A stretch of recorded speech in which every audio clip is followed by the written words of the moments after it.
So, who does he think he is? I'm talking about Augustus, or should I say Caesar Augustus. Who does he think he is? He thinks he is the emperor, the emperor of Rome, around about 2,000 years ago in the ancient Near East. And that means for him, he's the ruler of the world, or the known world of the time. He's the adopted son of somebody called Julius Caesar. You've probably heard of him. And Julius Caesar, by this time, is being worshipped as a god, which makes you, Augustus, the son of God. Not that you mention that too much, only when you march your armies through the streets, only in the inscriptions on the coins that everyone has to use, only on the statues that are placed on every street corner, only announced to the crowds at the games that try and entertain your subjects to distract them from how you are leeching the very goodness out of them in every country that you've occupied.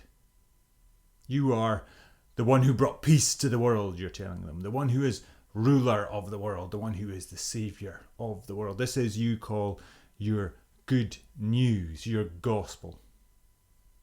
These are your brands. These are your catchphrases, your taglines. These are imprinted on all your subjects.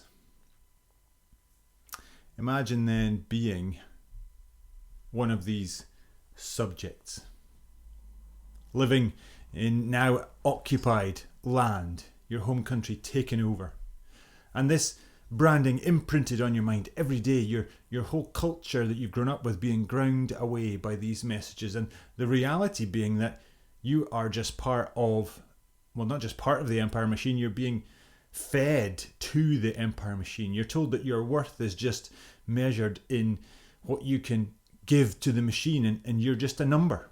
And a census is just a way of the empire marking down again. Where are its subjects? Where are its taxpayers? Where are the ants, the small pieces that feed the machine? Imagine then, in the time of Caesar Augustus, meeting in a friend, a workmate's house, and hearing a story read out. That's a story about a man called Jesus of Nazareth, but you're told that that story begins in the time of Caesar Augustus, and you've already got both in your mind. Well, the writer of this particular version of the story, a man called Luke, is at great pains to ground what he's talking about in reality.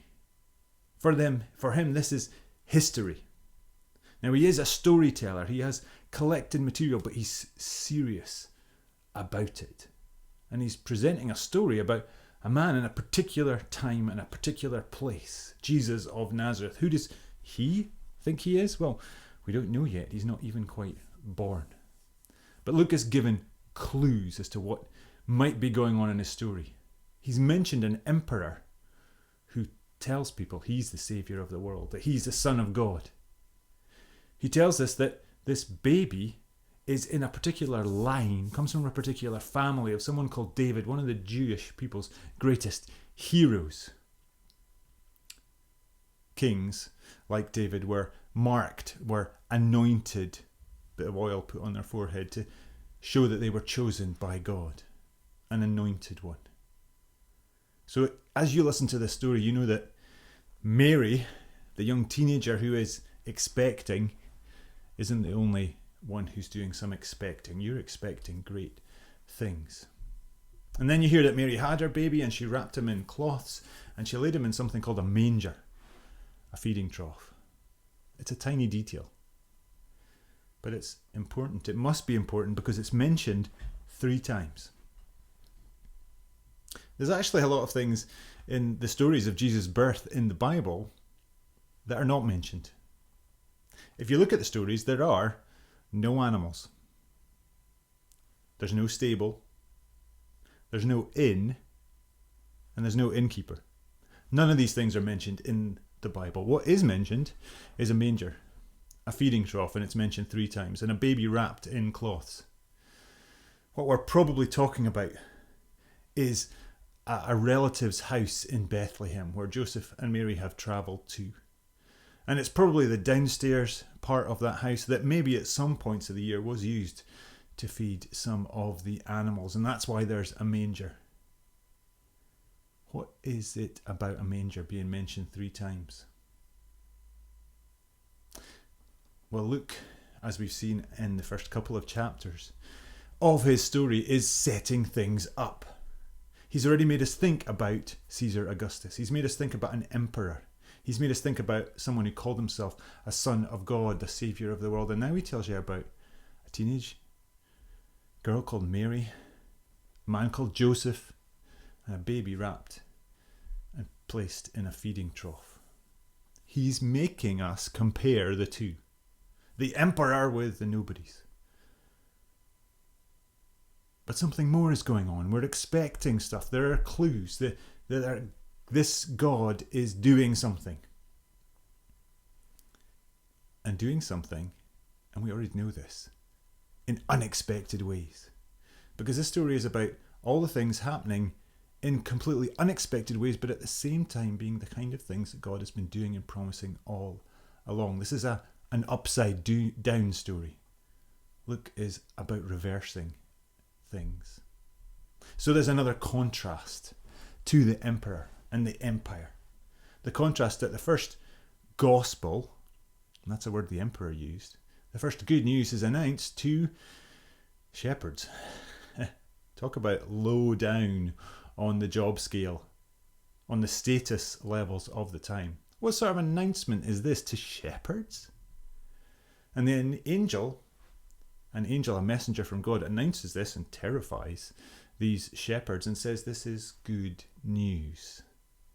Good news not just for shepherds, not just for a young couple of nobodies, but good news for all the people.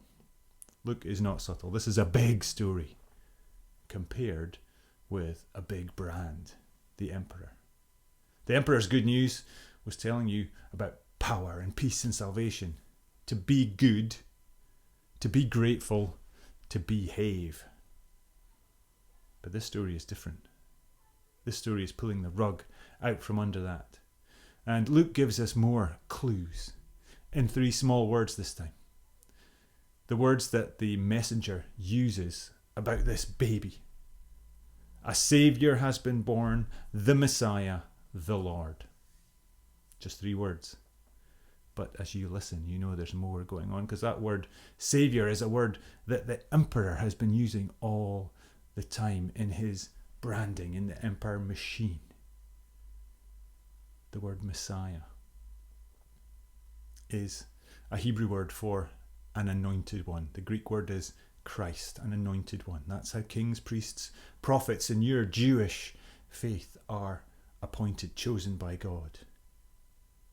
And this baby is the Messiah. Your hopes are tied up in this idea, but they're fading as the years pass and as the empire grinds you down. And then finally, this baby's called Lord, a word that's used in all sorts of different ways, but in your culture is used of God himself. How could God himself be involved? How could this be a son of God?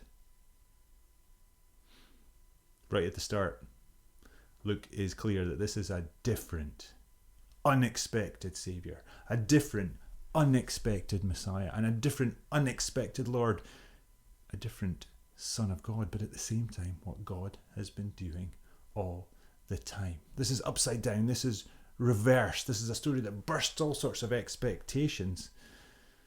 And maybe that's why this sign isn't a royal procession, isn't an announcement at the games, isn't a set of flaming letters in the sky, but instead is a baby wrapped and laid in a manger, and good news announced to shepherds of all people. Completely unexpected for those in the story. But at the same time, what this God has been promising all along, if they were only aware. a God who is working to move forward a much, much bigger story. How does this make us feel? How does this make us react? How does this make us respond? Because that's what Luke cares about more than anything else. That's what this God seems to care about, response.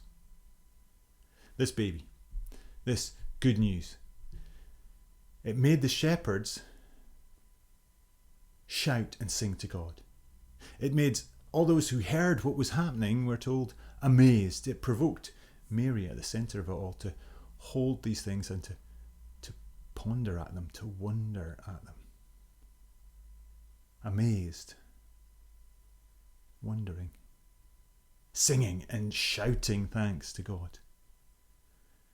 Where are you in this story?